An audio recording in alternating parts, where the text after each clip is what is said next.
I know you spoke a little bit about it last night, but you look at the shot totals from the last two games, and it coincides with Cam York getting back in the lineup. Is that part of the reason why, I guess, you liked what you've seen from him?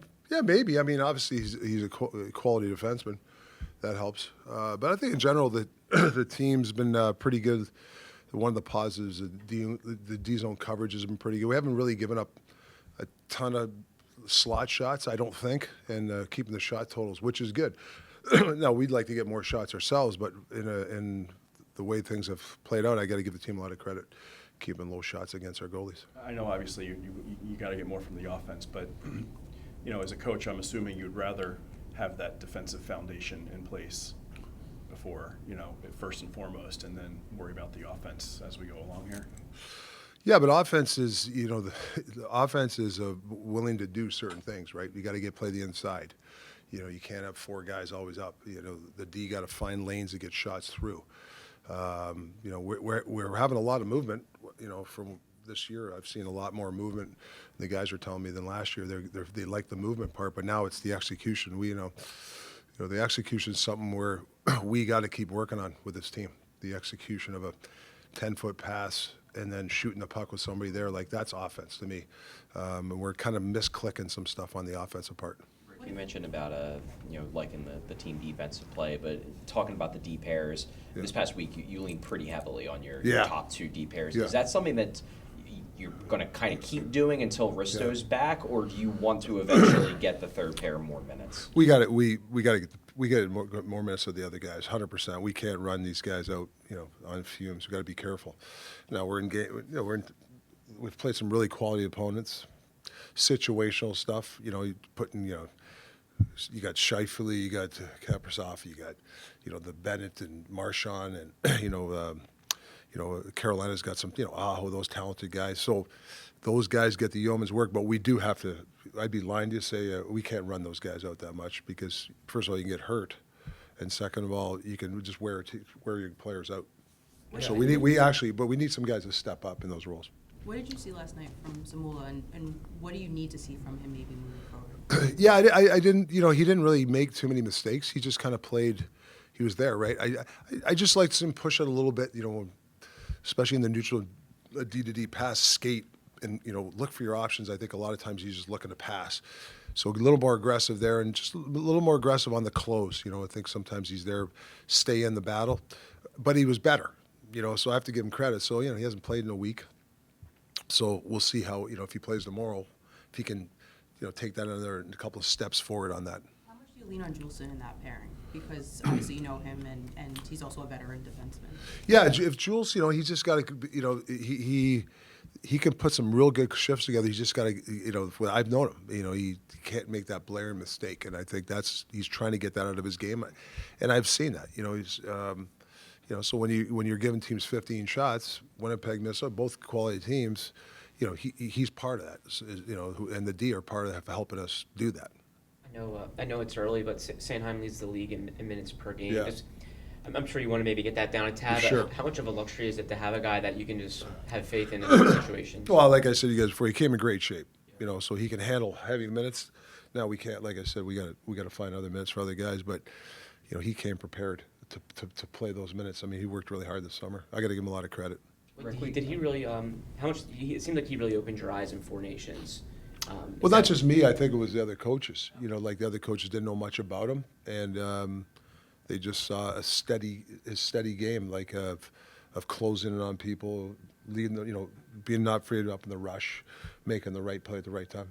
Rick, we talked to you earlier last week about Trevor Zegras. Obviously now he's on a 4-game point streak, but you mentioned that you're kind of having him in sort of like a center wing hybrid role. Yeah. Would you mind going into a little bit more detail about kind of how that works? It does seem like he's spending maybe more time down low than the average winger does, but he's also not taking faceoffs and I think because you got Coots, Catesy, and Devo, good faceoff guys. We got to develop Trevor into a good faceoff, and he's been getting better. So it's really I call it just a spot to start the shift. But if Devo is up high or whatever, then Trevor will go down low. They can play off each other. Obviously, Devo's more of a centerman per se. He's played it 10 years now, he'll kind of defer. But I told Devo, sometimes let Trevor go take center in these situations, because the one thing I have like Trevor, when he gets the puck, he's in the middle of the ice. So it's really kind of a location to start the shift. But is he a centerman or winger? Yeah, he's probably playing more wing in per se, but yeah, I don't mind him taking a center position during a shift, and I think those guys are finding they're actually working well together in that. I guess how do you balance, Yeah. because when the Flyers traded for Trevor Yeah. over the summer, Danny made it clear that we want to see if he can be a center. Sure. That's the goal. Yeah. How do you balance the obviously you're a coach, you want to win. Yeah. You want guys who can win faceoffs, you want guys who are more established defensively, with the long-term goal of, Yeah. he'll be more valuable if he's a top 6 center at the NHL for years to come. Right. Well, it's eye test. It's reps of at center. I think there's been times this year, even early this season, he's had trouble down low, sorting out certain things, and that's the growing pains you have to go through it. If you look at the games, we're all tight games. We're trying to win hockey games, so there's the chicken and the egg, right? You gotta, there's some mistakes being out there, but I got to be careful that it doesn't affect the team. Now that doesn't mean he can't play center. Who knows? There's 70 something games left, so he'll get his time there. But he has to grow into being a center too. I don't agree with just anointing a guy as center and letting him play it out. I'll just give him a year and see how he does. If he's making mistakes, I'm not saying he's making mistakes, but if he's not growing in that thing, then you have to go what you got to do. But saying that, I think he's learned. I thought he's done a really good job system-wise and positionally. He's getting better. He can be better. I think there's times where he can lead the rush a little bit more. There's times where we've had, I think, the last bunch of plays where if we make one play, we have a 3-on-1 or a 2-on-1, and we have yet to make those plays consistently. He can be that guy that can help us make that second play. I mean, that's why we brought him here. What's your concern level with Matvei Michkov at this point? No, I think that, I know he's the lightning rider for everybody around here. Just got to relax. He's got to get himself into shape. He's got to be in positions that team position. You can't just leave the zone, and it's okay. And I think he's gotten better at it. But there's times when you just got to make decisions. I thought against Minnesota at that time, for us to win the game, I went with a 9, and we did. We flipped the switch. It's not an indictment of him, but he's been working hard. He's working hard. Supporting the puck. That no offense, that's not just him, but that line has not been. They've been getting outchanced, so that's why I had to make the switch. That's just the rule. But we have to keep developing, 100%. I guess with Matvei though, how you talk about how he has to get in shape. He needs to work on maybe being too much of a hanger. How does he work on that in game to make it so that you're more comfortable putting him out there? What do you need to see? I guess more. Well, I'm not trying to change his whole game, but he has to support the puck. That's all. You can't go away from the puck. You have to go to the puck, right? And there's a lot of support issues that we have to get him. He likes to play on the outside and kind of. He skates backwards a lot when he gets the puck. I want him to skate forward. That's his. That's the gift of him. Then he can make his plays. How do you as a coach? Because obviously, he's a really talented player. He's a young guy that's important to this organization. Sure. And you're a new coach building a relationship with him. He wants to play, of course. He's Sure. a hockey player, wants to play. Sure. How do you as a coach, kind of implement these things where maybe he's not getting the minutes he wants without risking damaging a relationship that's just getting off the ground? Yeah, well, I mean,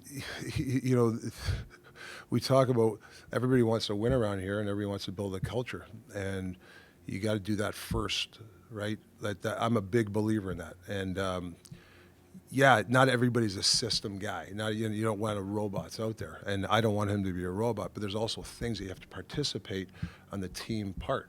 If I hold the same standard, everybody has to have somewhat the same standard. You can't let people do what they want, then you'll lose all the time. So that's just what we have to do. And there's growing pains with it with young guys. He's 19 years old. There's a lot to learn from him and everybody. The way he eats, the way he trains, the way he does things. Right? It's not no different than Trevor Zegras or whatever. And we're trying to establish every time somebody comes here, what is it to be a Flyer? I know everybody wants a star, but we gotta be careful. We just gotta there's baby steps that we have to do. When you Last one. When you talk about the puck support with him, so when Tortorella's here was very